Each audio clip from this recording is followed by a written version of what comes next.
سعید، عقل تو از دست دادی؟ چه نیازی بود با داد و بیداد راه بندازی؟ ببینید، این وظیفه ماست که درباره پسره و خانواده‌اش تحقیق بکنیم. این برای آینده سنم بهتره، برای همین مطرحش کردم. جدی؟ الان دیگه تو بیشتر از پدرت میفهمی؟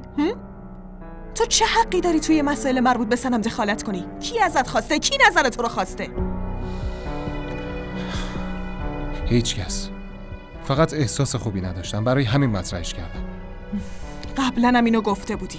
خب دیگه وظیفتو انجام دادی. چیزی که نمیفهمم اینه که چی شده تو یهو به زندگی سنم علاقه‌مند شدی؟ راستشو بگو سعید، دلیل واقعی چیه؟ هیچی،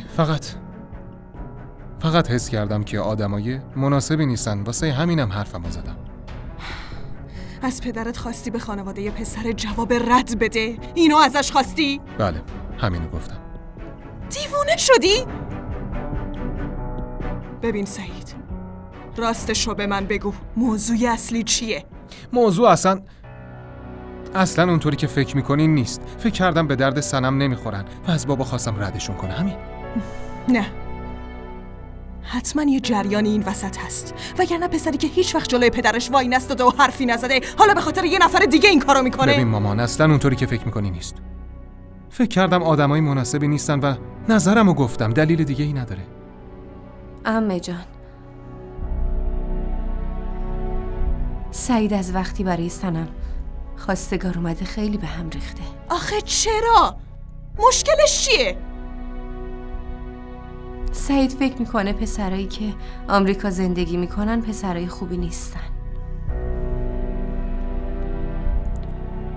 ببین پسرم، وقتی مسئولیتی روی دوش پسرا میذارن اونا خواه ناخواه بزرگ و بالغ میشن. حق با عمه جان سعید. تو که فهمیدی چی گفتم دخترم، به اینم بفهمون. تا 10 دقیقه دیگه هم آماده شو، دستور پدرته. چشم.